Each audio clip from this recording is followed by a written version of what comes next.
Hola, bienvenidos a Un Té con Manzanilla. Yo feliz de tener nuevamente como invitada a Miriam Sánchez, que es psicóloga y coach especializada en trastornos de la conducta alimentaria. Muchísimas gracias por estar aquí, Miriam, nuevamente a tu casa. La verdad es que el episodio que grabamos juntas tuvo muchos comentarios, mucha gente quedó encantada y sobre todo que los llenó como de mucha luz y muchos conocimientos importantes que tenían que agregar bueno, si estaban en un trastorno de la conducta alimentaria, si estaban acompañando a alguien o si estaban buscando ayuda. Ujú. Cuánto me alegro, Carla, porque ese es el objetivo, ¿no? Principal, que podamos llegar a más personas, que podamos hacer una divulgación responsable y basada en evidencia y que la gente también, si está atravesando un trastorno de la conducta alimentaria, se lleve conocimientos y herramientas que les puedan empoderar en su proceso de recuperación activa, ¿no? Igual que a los profesionales que también, como hay todavía tanto desconocimiento, que les pueda ayudar también a llevarse ese conocimiento para ayudar también a sus pacientes o acompañadas, ¿no? No, pues claro que sí, muchas gracias. Y hoy tenemos como un tema que hemos estado hablando y justo es un tema muy largo, muy grande y vamos a tratar de hacerlo lo más amigable para todos los que nos escuchan. Y yo quiero empezar con esta reflexión que nos va a llevar al fondo. Cuando yo estuve en mi primer proceso de recuperación a los 18 años, recuerdo mucho que veía a una persona que en ese momento a lo mejor tenía unos 40, 50 años, que estaba dentro del grupo y que contaba historias como que le habían quitado todos los dientes, ¿no? Y que que no podía comer ciertas cosas porque le hacían muchísimo daño en el estómago, que tenía muchos problemas digestivos. Y yo en ese momento, a los 18 años, yo decía, wow, qué feo que le haya pasado eso, pero no le daba la importancia hasta que después de 25 años que yo que he tenido el trastorno, realmente mis dientes se deterioraron de una manera muy mala y lo tengo tan presente porque en ese momento pensé que no me iba a pasar. Pensé que yo siempre iba a estar bien. Y cuando empecé a perder piezas dentales y cuando mi dentina se fue perdiendo totalmente, fue que como que empecé a caer en la cuenta de, wow, entiendo por qué esa señora no podía controlarse, por qué perdió sus dientes y todas estas consecuencias de las que se hablaban que no te haces como, que no te hacen sentido cuando eres tan joven. Efectivamente, esto pasa mucho, esta sensación de, bueno, eso a mí no me va a pasar. Esto les pasa a las otras personas, pasa mucho en los grupos de apoyo, en los tratamientos, o incluso hoy en día que en las redes sociales la gente se informa mucho de TCAs, ¿no? Y entonces es como, bueno, les pasa a los demás, pero a mí no, porque también sabemos que en los TCAs hay mucha falta de conciencia muchas veces, se minimizan, ¿no? Los peligros, los riesgos, los síntomas a nivel físico, las conductas, entonces todo eso todavía hace más difícil que la persona esté motivada para hacer un cambio de conducta. Más todavía cuando se junta la juventud, ¿no? O sea, porque, claro, tú dices que tenías 18 años, quizá a las personas que tienen más edad, como ya se les va juntando otras dificultades añadidas con la edad, ¿no? Pues esto lo pueden entender, pero gente joven, más joven, en la adolescencia, se les hace muy difícil cuando tratamos de motivarles con todos los efectos físicos, que hay un montón, y ahora hablaremos de ellos, de las conductas alteradas de alimentación, tanto vinculadas a restricción, a purgas, a atracones, etc., etc., ¿no? Pero es cierto, o sea, hay que decirlo clarísimamente que todas las conductas de manipulación alteradas que hacemos con la ingesta, bueno, no solamente con la ingesta, también con el movimiento, ¿vale? O purgas, esto va a tener un efecto. Yo siempre lo digo, esto no es de gratis. O sea, Claro. siempre van a tener efectos múltiples a nivel de todo el cuerpo, a nivel de todo el organismo. Por supuesto, los psicológicos, emocionales y mentales, pero a nivel físico, muchísimos, muchísimos. Claro, aquí hay diferencias individuales. Esto, como dice la doctora G, ¿no? La doctora Sí. Jennifer Galliani, que tenemos aquí un libro maravilloso que es Sick Enough, ella lo explica muy bien. Mira, tú también lo tienes, ¿no? Hay una variabilidad genética, no sabemos exactamente, claro, una persona, distintas personas que reciben a lo mejor un diagnóstico de TCA, ya sea anorexia, bulimia, bueno, da igual, de eating disorder, detrás de eso no vamos a encontrar siempre los mismos efectos físicos, pues a lo mejor a algunas Sí. personas les afecta más la función cardiovascular, a otros les afecta más la función digestiva, pero está claro que en algún momento tú vas a tener efectos físicos que te van a afectar a muchos sistemas y funciones del organismo. Entonces, estás jugando con fuego. Hay Claro. mucha gente que, por ejemplo, claro, ahora que hablas de los dientes, es algo muy común, ¿no? Sobre todo gente que se provoca el vómito, que tenga alteraciones dentales que pueden ir desde las más leves, a lo mejor pues pérdida del esmalte dental, hasta las más graves, que es pérdida total de la dentadura o caídas de dientes, roturas de dientes, caídas de dientes, malformaciones, ¿vale? Mandibulares. Esto es súper común. Pero claro, si yo encuentro una persona que a lo mejor por esta variabilidad genética, porque es más resiliente su organismo o lo que sea en ese aspecto, no tiene mucho daño dental, por mucho que tú se lo digas que te puede pasar, dice, ya, pero yo llevo a lo mejor 15 años provocándome el vómito y eso no lo veo. Y entonces, si solamente se mueve por la consecuencia a corto plazo, que es aliviar la culpa, no subir de peso, etcétera, pues ya le puedes contar tú el oro y el moro, que esa persona a lo mejor no la puedes motivar solamente informándola de las Claro. consecuencias físicas que pueden tener sus conductas desordenadas, ¿no? Y estoy muy de acuerdo con esto que dices, porque si vamos a nombrar unas consecuencias, no significa que las tienes que tener para buscar ayuda o para que te sientas que realmente necesitas ayuda, porque como lo señalaste, cada uno es diferente y no tienes que tener todas, o incluso a veces es tan temprano tu trastorno que incluso no puedes tener nada aún o visible aún. Sin embargo, no significa que tu trastorno de la conducta alimentaria no se agrave y no necesite un tratamiento. Efectivamente, esto es súper importante porque es verdad que hay veces que las personas se invalidan, ¿no? Invalidan, no, pues yo no estoy tan mal, no estoy tan grave, no estoy suficientemente enferma, ¿no? Porque mis analíticas están bien, porque mi peso es normal, entre comillas, porque no tengo las digestiones alteradas. Bueno, lo primero es cuestión de tiempo, te quiero decir, como persistas en esas conductas, en algún momento te vas a provocar un daño en alguno o todos de los sistemas de tu organismo. Esto empezando por ahí, es cuestión de tiempo. Y luego que estás jugando con fuego, entonces va a llegar un momento que por gravedad y frecuencia e intensidad de esas conductas, a lo mejor cuando ya empieces a tener esos efectos físicos, a lo mejor ya no son reversibles, que esto es lo que puede pasar. ¿No? Claro, Estoy pensando, por ejemplo, en la osteoporosis, ¿no? La sí. osteoporosis es una enfermedad de los huesos donde la gente pierde esa densidad mineral ósea, los huesos se quedan muy débiles, muy débiles. Entonces, claro, esto en muchos casos afecta también a los hombres, no solamente a las mujeres, sobre todo en casos donde haya menorreas, ¿no? De larga duración, porque está muy relacionado con las hormonas, los estrógenos. Una osteoporosis no es reversible, o sea, es para toda la vida, ya es algo crónico y esto hay que decirlo. Claro, es verdad que podemos hacer que la persona con la recuperación física y mental adecuada no vaya más la osteoporosis, sí, pero la osteoporosis la va a seguir teniendo. Y esto es un ejemplo claro que está súper bien descrito en la literatura, que es una consecuencia física relacionada con TCAs que no vamos a poder revertir. Entonces, claro, hay que hacer pruebas diagnósticas lo primero, hay que informar a la gente de los riesgos que se expone en caso de que restrinja su alimentación, no se alimenta adecuadamente, ¿no? O sea, o utilice otras conductas que vamos a hablar ahora, purgativas, etcétera, porque todo eso tiene una consecuencia. Ninguna conducta dentro del universo de los TCAs es gratis. Antes o después va a tener algún efecto en tu organismo. Claro, y lo nombras muy bien, no es gratis. Y aunque pareciera que lo es, y aunque pareciera que es exitoso y que tú estás en un lado que no te va a pasar, te pasa y llega el tiempo, y es cuestión de tiempo que empieces tú a percibirlo físicamente. Otra cosa va a ser que lo niegues, porque muchas veces lo negamos, muchas veces lo ocultamos o muchas veces queremos buscar diagnósticos alternos a lo que estamos sintiendo, ¿no? O es muy común que, ok, es que me duele el estómago, voy a ir con el gastroenterólogo, o sabes qué es que se me están picando mucho los dientes, voy a ir con el dentista, pero realmente tú sabes dentro de ti por qué está pasando eso. Total, me gusta mucho que digas esto porque uno de los principales obstáculos que hace que la gente pues, no busque ayuda o no haga una recuperación activa son precisamente estas trampas, ¿no? Estos autoengaños.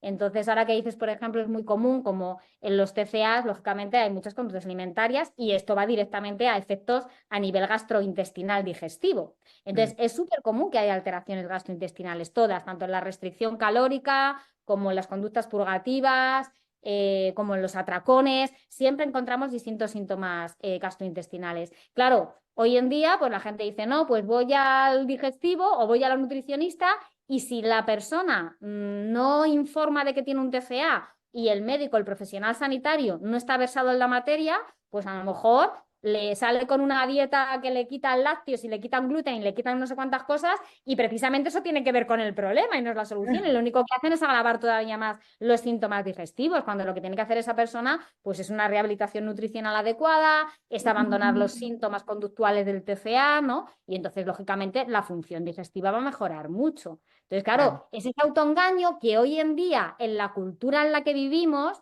en la cultura de dieta, en la cultura salutista, las personas con TCA encuentran tantas excusas. Porque Claro. no, mucha gente se quita los lácteos, mucha gente se. Ya, pero esa gente a lo mejor tiene razones, o no, no lo sabemos, pero en cualquier caso, ¿tú qué estás haciendo con tu relación con la comida? ¿No? ¿Qué conductas estás haciendo? Porque claro, en eso es en lo primero que hay que pensar, ¿no? Es verdad que luego puede haber de verdad otras patologías que no sean el TCA, que no sean esas conductas del TCA, ¿no? Y que estén y que se tengan que tratar. Yo misma tengo enfermedad celíaca, ¿no? O sea que es Ujú. verdad que cuando yo tenía TCA también tenía la celiaquía, entonces se mezclaban los síntomas, pero incluso teniendo celiaquía, la recuperación del TCA te mejora mucho también la función digestiva, ¿no? Entonces, bueno. Entonces, digo, en este ir y ven, ¿cuáles serían para ti, o sea, o qué pasa con con la mente y el cuerpo cuando lo restringes? O sea, ¿cuáles serían esas, tal vez, primeros síntomas de que estamos restringiendo? Bueno, lo sabemos, pero ¿qué va a pasar en nuestro cuerpo? Mm. Bueno, aquí, antes de nada, yo recomiendo a la gente que googlee, que busque acerca del experimento de Minnesota, porque este es un experimento clásico, el experimento del hambre de Minnesota o de la inanición de Minnesota, ¿vale? Que se hizo en los años 50, mediados de los 50, y ahí va a haber todos perfectamente descritos los efectos de la restricción calórica y de la restricción alimentaria, para que veamos que no son específicos en sí de los TCA, sino de comer por debajo de nuestras necesidades, ¿vale?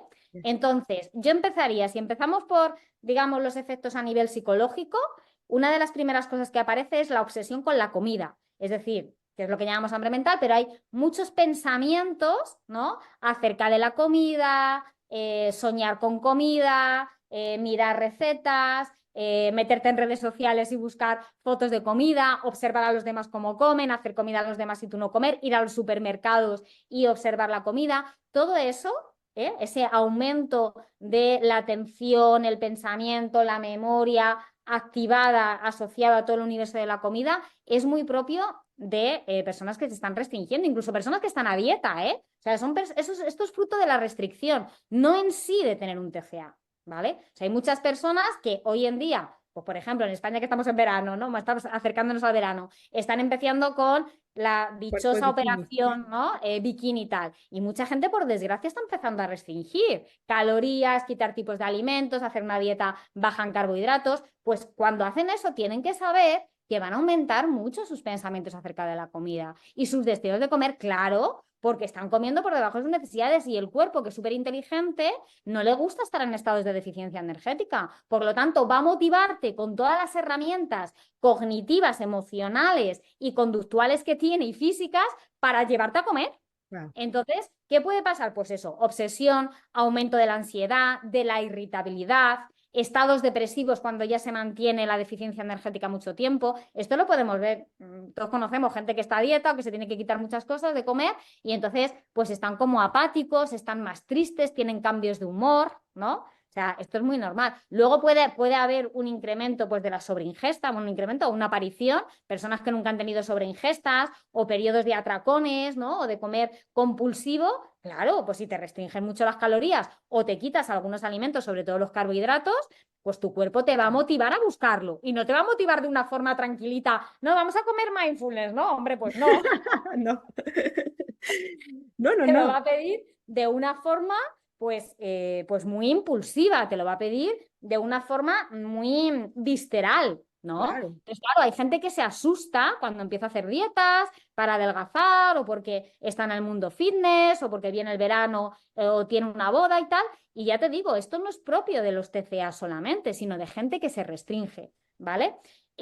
Luego, a nivel físico, Pues claro, ya depende también mucho, Carla, del tiempo que lleve la persona restringiendo, ¿vale? De la severidad de la restricción, porque no es lo mismo hacer una restricción muy severa de calorías, de carbohidratos, de tipos de alimento, que bueno, hacer cositas un poquito, que no le quito importancia, ojo, ¿vale? Pero que también los efectos que vamos a encontrar a nivel físico y mental van a depender mucho de la severidad, de la intensidad y la frecuencia de esas conductas restrictivas, ¿vale? Entonces, pues a nivel físico empieza a acumularse, ¿no? Un déficit energético que puede degenerar si se mantiene mucho esa restricción calórica en lo que llamamos el síndrome de baja deficiencia energética. Entonces, claro, cuando un organismo físico está deficitario en energía, pues el cuerpo, que es maravilloso, una de las primeras cosas que hace es reducir el metabolismo. Claro. Porque claro, ¿qué entiende el organismo? Que venimos de miles y miles de años, ¿no? De vivir pues en cuevas y hemos vivido grandes hambrunas. Pues lo que entiende es que no hay alimento suficiente en el entorno. Por lo tanto, si este organismo está ingiriendo poca energía y estoy deficitario, voy a apagar, digamos, un poco todas las funciones, ¿vale? Que realizan los distintos sistemas del organismo para que hagan las funciones básicas para mantener con vida a esa persona, pero claro, funciones, por ejemplo, que no son básicas para la supervivencia, pues empiezan a inhibirse, a apagarse, hasta incluso desaparecer y mantienen sobre todo la energía que se lleva a las funciones básicas. Por ejemplo, una función básica es que el corazón siga latiendo, Claro. lógicamente, ¿vale? Entonces ahí sí que voy a llevar energía, pero claro, también, por ejemplo, en la función cardiovascular, pues la tensión baja, la presión sanguínea también baja, el ritmo el ritmo cardíaco se lentece, porque claro, para todos estos procesos se requiere energía. Claro. Entonces el metabolismo va bajando. Lo que decía antes, acorde con el grado, la severidad de la restricción calórica del tipo de alimentos, ¿vale? Entonces, con la función metabólica inhibida, bajan un montón, o sea, se alteran un montón de funciones. La cardiovascular, la hormonal, hormonas que se sintetizan en mucha menos cantidad, ¿no? Pues, por ejemplo, se puede activar, bueno, unas se secretan menos y otras más. El cortisol De suele cortisol. aumentar, que es la hormona del estrés, porque, claro, estar en una situación de hambruna es Claro. uno de los estresores de primer orden para Claro. cualquier ser humano. ¿Por qué? Porque nos morimos. O sea que si no ingerimos, nos morimos. Por lo tanto, estamos diseñados para que en situaciones de que entendemos como hambruna, vamos, que nuestro cerebro entiende y procesa como hambruna, pues haya una activación mayor para que podamos buscar alimento. Entonces, hay un cortisol más elevado. Las hormonas sexuales se inhiben mucho, tanto los estrógenos y la progesterona en el caso de la mujer, como la testosterona en el caso de los hombres. Y esto luego pues cursa con una función que no es básica para la supervivencia, es pues la función reproductiva, la Claro. reproductiva sexual. Entonces, una de las cosas que suele empezarse a ver más rápido es primero que la persona baja la libido, o sea, el deseo sexual se inhibe mucho. Y luego que hay alteraciones en el caso de las mujeres en el ciclo menstrual, pues a lo mejor tardan más tiempo en tener el periodo, la cantidad, digamos, de flujo es menor, de sangrado, hasta que en el estadio más grave puede haber lo que se llama menorrea, que es la pérdida del periodo. ¿Vale? Y Sí. claro, esto luego tiene otras consecuencias secundarias, como decía antes, como puede ser la osteopenia, la osteoporosis. ¿Vale? Porque si yo no secreto los estrógenos en las cantidades adecuadas, pues lógicamente mis huesos tampoco hacen la función de regeneración de las Claro. células óseas. ¿Vale? Entonces ahí hay toda una serie de efectos secundarios, más allá de que, por supuesto, pues no puedo quedarme embarazada, etc, etc. Y en los hombres también, que esto no se dice lo suficiente, porque claro, los hombres parece que como no tienen la regla, no se ve. No Sí, pasa sí, nada, hay no, una por supuesto, sí. reducción también significativa de la testosterona y más allá de que pierdan la libido sexual, que les afecte pues a la energía, a los niveles de energía, de fuerza, ¿no? Que para ellos también esto es un tema importante. Otra cosa que les pasa también, por supuesto, que pueden tener osteopenia y osteoporosis. Esto también se da en los hombres, ¿no? Sí. Entonces, esta es otra función que está alterada, la hormonal. ¿Qué más? Es que podríamos ir sistema por Sí, podríamos sistema. pasar horas aquí, yo sé, hablando de esto, y la verdad es que, por ejemplo, cuando hablabas de la parte mental, pensaba que también algo que a mí cuando lo empecé a estudiar y cuando lo empecé a leer, me sorprendió mucho en el libro que tú traduciste con Tabata, esta parte de comprar bueno, es como Horn, pero acumular cosas, el acumular y el acumular cosas, a veces ni siquiera relacionadas con con la comida, sino es solo acumular y acumular por esta parte de la hambruna. Es increíble cómo puedes, de verdad, tu mente, cómo cambia y cómo se trastorna, no solo en el ámbito de la cocina y de la comida, sino en muchos ámbitos en tu vida que crees que no tienen relación con el TCA, pero que lo tienen, ¿no? Entonces, esa es una parte que a mí me realmente me sorprendió porque no lo entendía y porque pensaba que yo nada más era muy precavida, ya sabes, por sí, entonces compro 10 por sí, entonces tengo 30 pero entonces no era por eso, era por el TCA. Claro, claro, me alegro mucho que saques esto porque esto es algo que la gente no suele asociar efectivamente a los TCAs y es muy común de gente que está comportándose como si hubiera una escasez en el entorno, ¿no? Es decir, una hambruna, pero esto luego se extiende a otras conductas porque al final en el cerebro se activa una mentalidad de escasez. El cerebro lo que entiende es, uff, estamos en un entorno donde pues hay muy poca riqueza a nivel de todo, ¿no? O sea, hay escasez de todo. Puede haber escasez material, puede haber escasez de alimento, de agua. Entonces, de ahí esas conductas un poco de supuestamente prevención, que no son para nada, no responden a una responsabilidad ni una amenaza real, sino que es una amenaza percibida porque tu cerebro ha activado mentalidad de supervivencia. Estoy en modo escasez, en modo ahorro. Entonces es muy común, pues lo que tú dices, que la gente acumule comida, sobre todo alimentos seguros, ¿no? Los que les dan menos miedo, o alimentos que les dan miedo y que no se atreven a comer, pero los tienen ahí por sí. Luego es muy común también que se roben, o sea, que se roben cosas, Sí. ¿vale? Que se roben cosas, pero porque en el cerebro se activa algo de que hay miedo, o sea, es como, y la gente tiene dinero, o sea, que tiene dinero para comprarse las cosas, pero roba porque su cerebro piensa que hay escasez. O sea, hay una amenaza percibida en el cerebro. Y todo eso, lo maravilloso es que tampoco a la gente se le puede informar y está muy bien que hagamos psicodivulgación de esto, ¿vale? Pero generalmente cuando la persona abandona las conductas restrictivas y la persona hace una rehabilitación nutricional completa, estas conductas extrañas, que nos parecen extrañas pero que desde el punto de vista biológico tienen una función y tienen todo el sentido, se van apagando. Tampoco hay que hacer un programa, no, no, Sí, no, no, no quiere decir, no atienda desaparece. a una razón emocional profunda que no, que no. Esto tiene una base biológica sobre todo. Ya, y me gusta que lo digas, porque no es que requiera, no es que la persona realmente tenga un problema de acumulación, sino es una respuesta, como lo estás diciendo, biológica, que a la par de la recuperación, a la par de que la persona se empieza a alimentar y empieza a hacer, bueno, el tratamiento, esto va a ir cesando e incluso les va dando lógica de por qué lo hacía, ¿no? Entonces es algo que va a suceder a la par, pero que Mm. no se comenta y que es importante y que da mucha explicación a veces a conductas que parecen normales, pero que no lo son y que incluso pueden ser alabadas. Y la otra parte cuando decías de la comida, que cuando te empiezas a dar estos atracones y que no entiendes, a mí me gusta mucho dar el ejemplo cuando tienes mucha sed, ¿no? Cuando llegas a casa y tienes mucha sed, o sea, realmente no te tomas el vasito de agua así, un traguito, sino te avientas toda la botella porque entonces lo mismo pasa con el agua, porque, pero lo juzgamos. Cuando es comida, pues juzgamos porque eso implicará a lo mejor algún tipo de consecuencia en tu cuerpo, eso es lo que puedes pensar, pero en realidad es lo mismo que cuando tienes mucha sed y te acercas al agua, te la vas a tomar, como dijiste, muy irracionalmente, solo para satisfacer esa parte biológica. Entonces, Mm. realmente ahí entra la idea de del atracón es en supervivencia. Ah, o sea, tienes atracones, gracias, porque eso te ha mantenido viva.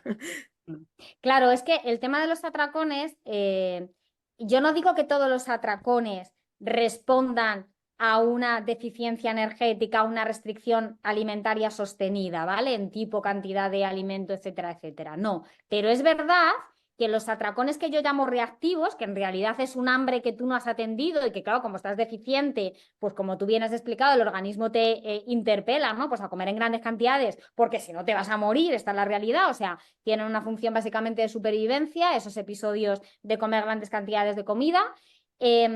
Eso es una parte de los posibles atracones, que a mí no me gustan los atracones porque en realidad no es una manera de comer tan desconectada que atienda la culpa, la vergüenza, no es tan así, ¿no? Pero bueno, son como episodios de ingestas muy grandes, podemos decir, algunos llaman hambre extrema, bueno, habría que verlo.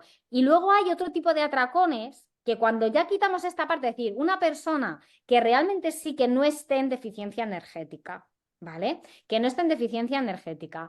que esté ya prácticamente con una relación con la comida normalizada, comiendo de todo. Si los episodios de atracón, de comer desconectado, con poca conciencia, ¿no? Casi en automático, grandes cantidades de comida en poco tiempo, con mucha vergüenza, con mucha culpa, con luego con efectos también a nivel físico, luego, sobre todo a nivel gastrointestinal, etcétera. Eso persiste. Probablemente eso ya no atiende. Los triggers ahí ya no son deficiencia energética, Claro. restricción, probablemente atenderá pues a otras cuestiones emocionales. Pero sí me parece muy importante hablar de esto porque en la cultura de la dieta gordofóbica en la que vivimos, la gente estigmatiza el atracón y se cree que detrás Claro. de una conducta de comer gran cantidad de comida tal, siempre hay una cuestión emocional y no necesariamente hay una cuestión emocional. Puede haber una cuestión perfectamente biológica y es que esa persona pues está muy malnutrida, está muy por debajo de su porcentaje óptimo de grasa corporal, etc, etc. Entonces, claro, Claro. esto lo tenemos que discernir y esto muchos profesionales pues solamente hablan de hambre emocional, de atracón, pero sin entender que toda conducta, sobre todo cuando hablamos de alimentación, que es básica para la supervivencia, va a tener un sustrato biológico. O sea, Claro. yo tengo que conocer el sustrato biológico y fisiológico, por supuesto también el emocional, pero no todo necesariamente es ni mucho menos psicológico o emocional, ¿eh? Claro, y antes, digo, el tiempo se nos está yendo rapidísimo, Miriam, y la verdad es que hay tantos temas y me gustaría, hemos hablado de la restricción, vayamos ahora a la parte purgativa, o sea, que es también un mundo como enorme, porque las consecuencias también están ahí. Em, Existen diferentes formas de purgarse, porque no nada más es el vómito, ¿no? Entonces, ¿podríamos hablar un poco de eso? Sí, claro, las conductas purgativas al final, para que la gente lo comprenda mejor, es todo aquello que la persona hace después de haber ingerido, o sea, la persona ha ingerido. Generalmente responde a una sensación de culpa, malestar, ansiedad, miedo por subir de peso, porque mi cuerpo cambia, etcétera. Y entonces hacen algo por extraer, ¿no? Por extraer el alimento o parte del alimento, ¿vale? Entonces, estas conductas pueden ser desde provocarse el vómito, hacer un ejercicio excesivo, consumir un exceso de diuréticos, de laxantes, algunos medicamentos que se utilizan, mal llamados adelgazantes, que en general son una combinación de sustancias o sea, como anfetaminas, laxantes, diuréticos, inhibidores del apetito, que lo que hacen es que la gente pues, pierda la conexión con el hambre física, que estén más activadas para que se muevan más, pero claro, eso tiene una cantidad de efectos secundarios tremendo. Aparte, ¿qué pasa? Pues a nivel psicológico, todas estas conductas generan una dependencia muy grande. ¿Por qué? Porque a corto plazo son muy reforzadoras. Es Sí. decir, ¿por qué son muy reforzadoras a corto plazo? Porque la persona, sobre todo, imaginar, hablamos de el vómito autoinducido. Sobre todo una persona, porque no todo el mundo, digamos, desarrolla la habilidad, ¿no? de vomitar sin que eso luego le duela, tal, pero hay algunas personas que es verdad que le sale prácticamente de forma automática. Claro, si ven que su conducta en sí a corto plazo no les provoca mucho daño, dolor a nivel físico y les sirve, y aquí es la función de la conducta, que siempre la tenemos que entender, para aliviar la culpa por haber comido, la ansiedad, el miedo, porque se creen que están en una falsa sensación de control, se creen que así pueden controlar el no subir de peso, esa persona va creando un hábito que cuando, por ejemplo, o bien hay personas que vomitan todos los días y entonces es que ya es un hábito, ya no es cuestión de que esa conducta se triguea, se detona ante la presencia de ciertos estímulos, no, es que tiene el hábito de vomitar X, o sea, X veces al día, ¿no? Esta puede ser una situación. Entonces, claro, se genera este hábito porque es muy reforzador, porque a corto plazo les libera de la culpa o de la sensación de llenura física que no toleran, la sensación de estar saciadas y por eso cuando empiezan a realimentarse les cuesta muchísimo porque les genera un nivel de malestar y de ansiedad mantener el alimento en el estómago tremendo y lo pasan muy mal y yo lo valido, pero claro, hay que exponerse, ¿vale? Pues con los procesos que haga falta, hay gente que necesita una intervención médica para que puedan retener el alimento del estómago. Aquí hay situaciones muy graves que se pueden dar, ¿vale? Y con los laxantes y los diuréticos, bueno, y con las pastillas que hemos dicho, también, bueno, y con los vómitos también, ¿eh? En general, en toda conducta purgativa puede pasar algo también muy grave, que son alteraciones electrolíticas, ¿vale? Es decir, todo lo que es el ratio óptimo entre sodio-potasio, eso se descompensa y eso puede producir, por supuesto, daño renal, pero daño cardiovascular. Y en el extremo puede haber parada cardiovascular. ¿vale? Entonces, esto es un tema muy serio. La gente, bueno, a lo mejor a nivel un poco más moderado puede tener mareos, debilidad, dolor de cabeza, lipotimias, desmayos, ¿no? Se pueden estar como muy hinchadas, pueden tener también edemas, lógicamente, los edemas son muy comunes, la cara se les puede deformar, sobre todo las personas que se provocan el vómito, pueden tener la herida también de los dedos, de Russell, ¿no? O sea, hay muchas consecuencias físicas ahí. Pero claro, un grave problema que hay peligro es que puede haber una alteración electrolítica severa y la persona puede requerir un ingreso, se puede deshidratar, puede tener una parada cardíaca y esto, y lo quiero decir claramente, independientemente del peso que tenga la persona, ¿eh? Ujú. Ojo, también es verdad que aquí es que vamos sumando factores de riesgo, o sea, porque cada persona es un caso único, ¿no? Entonces es verdad que si encima a mí no me encantan los diagnósticos, pero sabéis que hay un diagnóstico que se llama anorexia purgativa, ¿no? Sí. Entonces, bueno, pues puede ser una persona que está en un estado de desnutrición, ¿no? Hace muchas conductas restrictivas y además te provoca el vómito y puede haber también atracón, es decir, que se puede dar todo al mismo tiempo. Claro, esa es una situación todavía más arriesgada, es decir, cuando tenemos una persona que está desnutrida y encima se provoca el vómito, tiene el doble riesgo de alteraciones electrolíticas que le pueden dar tanto por la desnutrición como por provocarse el vómito. Sí, Entonces, tenemos muchísimos factores de riesgo que se van acumulando.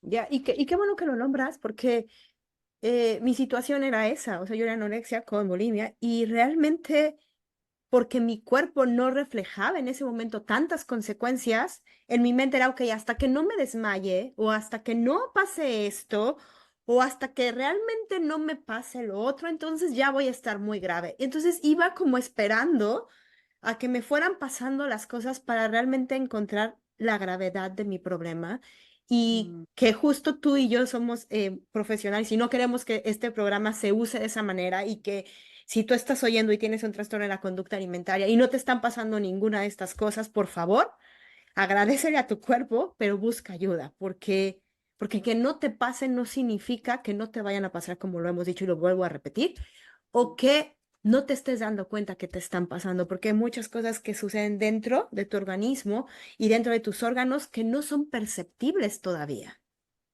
absolutamente. Sí, esto es verdad. A ver, yo creo que esto sí que es verdad que es muy común de los TCA por esta baja conciencia, la nosognosia, ¿no? Y minimizar riesgos y más en la cultura en que vivimos, pues porque se ven conductas normales en muchos entornos, ¿no? Pues de gimnasio, modelos, algunas profesiones, o sea, bueno, y que está muy extendido el hacer dieta o el hacer ejercicio excesivo o la ortorexia, etc., etc.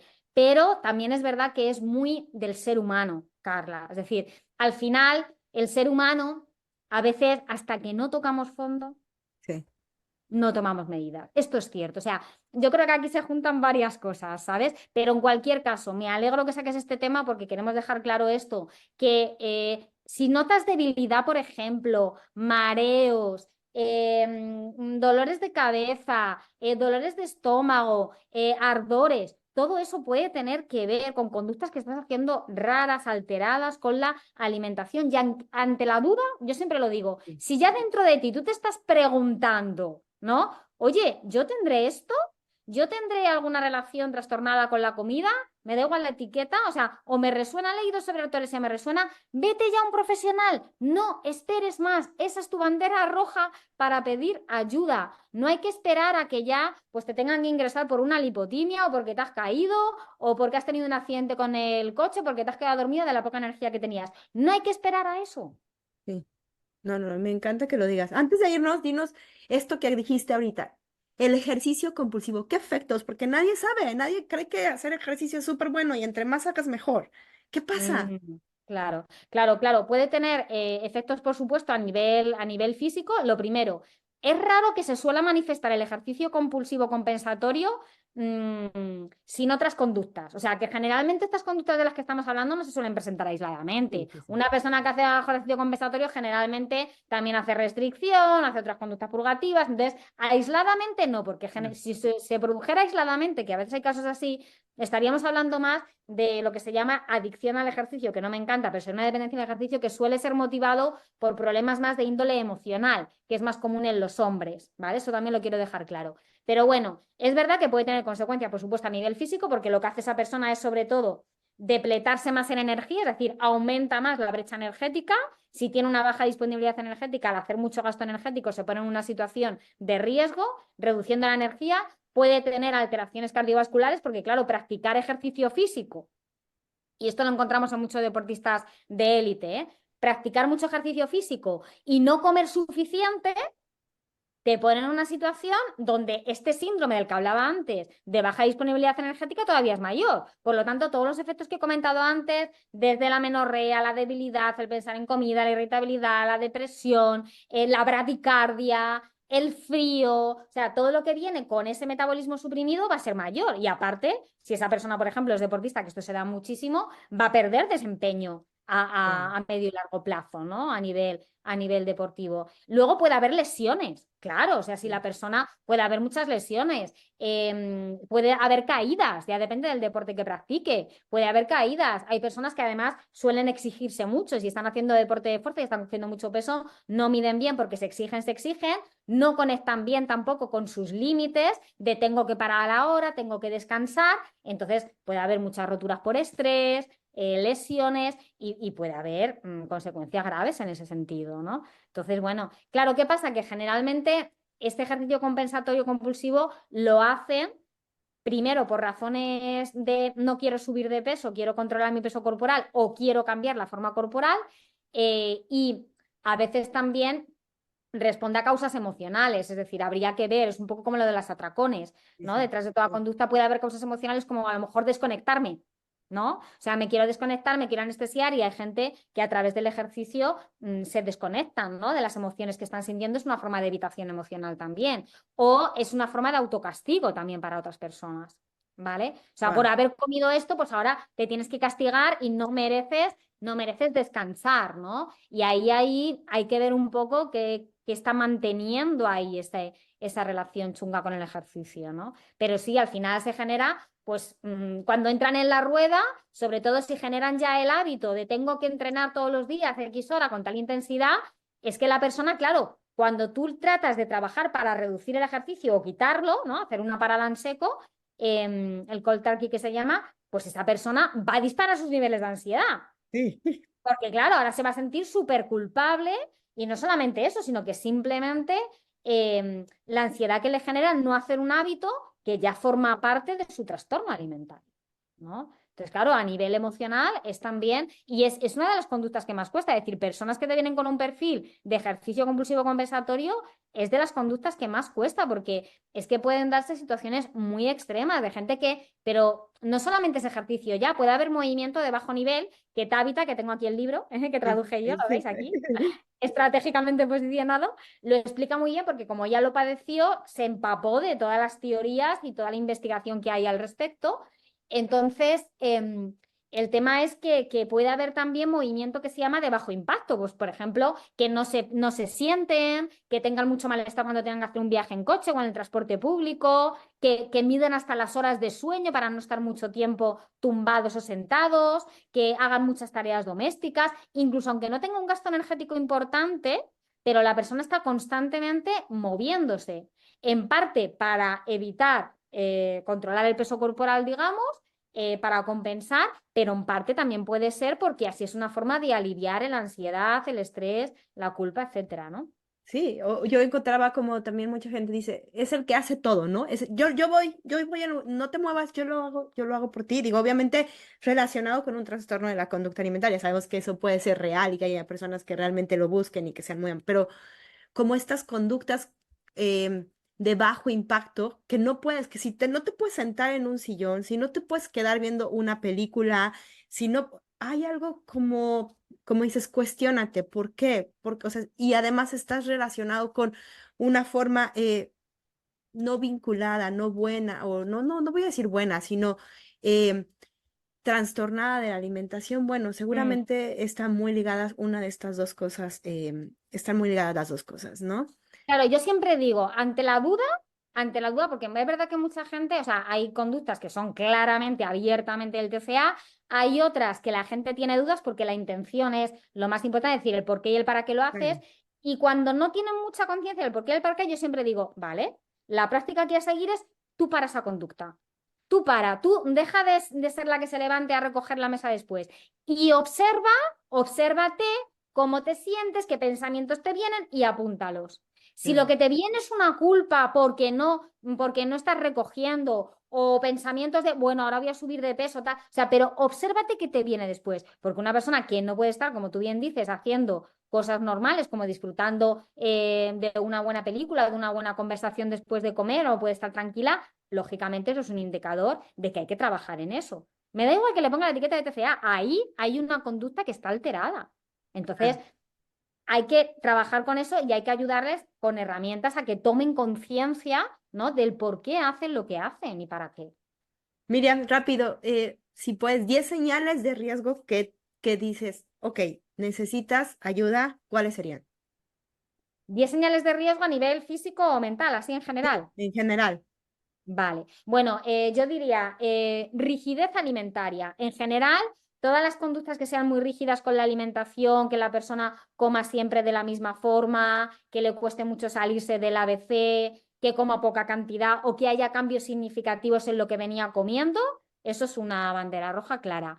Luego, que se tenga que preparar ella la comida o que no se fíe de lo que preparan otros o de comer comida preparada, ir a restaurantes, también. Que siempre ponga excusas para no ir a situaciones sociales donde hay comida, por ejemplo.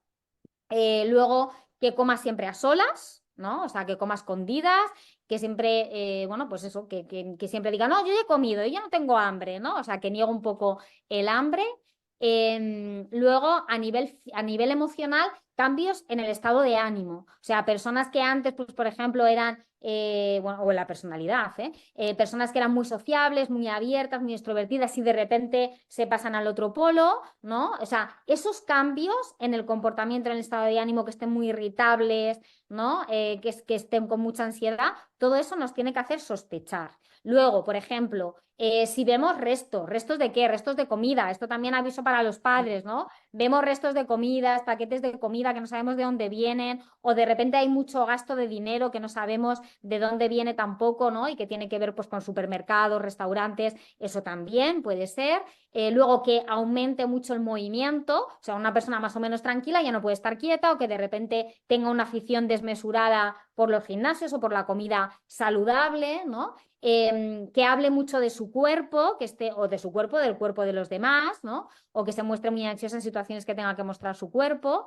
Luego, por supuesto, también que haya mareos, debilidad física, no sé, ¿qué más pondría? Alteraciones del sueño, que tampoco hemos hablado de ella. Sí, Que sí. haya un cambio en el desempeño académico laboral, porque claro, generalmente puede haber un aumento o una reducción, pero generalmente suele haber un empeoramiento, pues porque se ve afectada la función atencional, ¿no? O sea, estudiantes, por ejemplo, que les cuesta mucho mantener la atención en clase, concentrarse.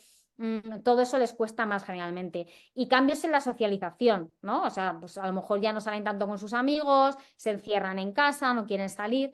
Todo eso nos tiene que hacer sospechar. O sea, no solamente es lo físico, que a veces lo físico, como tú bien decías, llegan después las consecuencias, ¿no? Ya depende del caso, pero Claro. pueden llegar después. Pero si todo esto, cambios en la conducta, en el estado de ánimo, en la personalidad de ese individuo, en los hábitos de socialización, en los estudios, ahí nos podemos sospechar. O sea que siempre como padres de familia, como acompañantes, hay señas afuera que nos dicen que algo no es correcto y que tendríamos que estar como pendientes en esas pequeñas o grandes señas que estamos viendo para recurrir, para hablar con la persona, tal vez, para recurrir a profesionales. Y también me gustaría invitarlos, tú decías, si quieren como continuar e integrar más conocimiento, tú tienes un curso muy profundo acerca de esto, ¿verdad? ¿Dónde lo pueden conseguir? Mm. Sí, en nuestra web, que es www.recover2b.com, ahí van a encontrar varios cursos. Uno de ellos es precisamente sobre efectos físicos más habituales en el contexto de los trastornos de la conducta alimentaria. Y entonces ahí vamos desglosando función a función del organismo, sistema a sistema, cómo afectan las conductas alteradas de alimentación a la función hematológica, la función cerebral, la función metabólica, la función hormonal endocrina.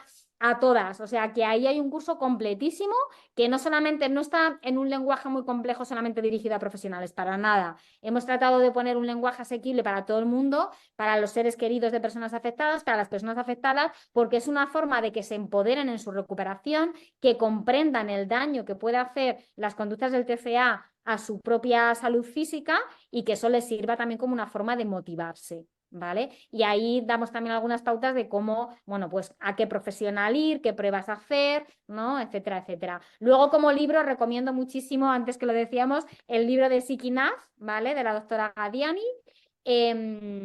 Y bueno, en nuestro blog también, que esto es totalmente gratuito, en nuestra web vais a encontrar muchos artículos donde hablamos precisamente de esto.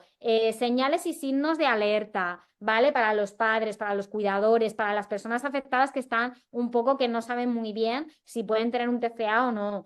Es que tenemos todo tipo de artículos en el blog, o sea que yo iría y echaría un vistazo. Hasta tenemos un Toda la artículo página. dedicado al experimento de Minnesota, ¿no? Con Ah, lo cual ya, ya. ahí tienen muchísima información también. Entonces vayan, visiten la página de Miriam, por favor. Si tienen dudas, escríbanle. Este es su programa, por favor. Yo sé que el programa se quedó tal vez como con muchas ideas, muchas cosas, porque es un tema muy vasto. Sin embargo, queríamos como venir y tocar la puerta y como decir, ay, ay, aquí estamos, si necesitan información, la información está aquí. Hay información gratuita dentro de la página de Miriam. Hay información gratuita aquí en el podcast. Vayan, recurran, no están solos, no todo tienen que pagar y hay cosas que van a tener que pagar, pero es necesario, es importante porque es su salud. Gracias, Mm. Miriam, por estar aquí. ¿Algo más que te quisiera, que quisieras agregar? Pues nada, estoy encantadísima de volver a tu podcast. Creo que haces una función divulgativa muy importante, sobre todo para personas a lo mejor que no tienen ese privilegio, ¿no? De pagarse un tratamiento. Y nada, que como siempre digo, la mejor inversión que podéis hacer es en vuestra recuperación, que ya sabéis que la recuperación es posible, ¿vale? Con mucho trabajo, con mucho esfuerzo, pero es la mejor, digamos, la mejor batalla, la más dura, pero también de la que os vais a sentir más orgullosas una vez que hayáis transitado todo el proceso. Así que creer en vosotras mismas, en vosotros mismos y manos a la obra. O sea, hay muchas personas que nos hemos recuperado, que estamos aquí. Que nos ha costado lo nuestro, pero que ahora precisamente queremos daros este voto de esperanza de que de esto se sale, que busquéis Ah, información, que no desistáis, que con determinación y valentía os vayáis exponiendo a vuestro ritmo. Cada uno tiene un ritmo, el proceso no es lineal, pero que el primer paso no te lleva a donde quieres ir, pero ya te pone en el camino, en la dirección hacia hasta donde quieres llegar, ¿no? me encanta eso. Solo es querer dar ese primer paso y después un paso a la vez. Gracias, Miriam. Gracias a todos por escucharnos. Escríbanos, díganos si les gustó este episodio, escríbanos sus preguntas y muchas gracias por escucharnos. Bye. Beso muy fuerte.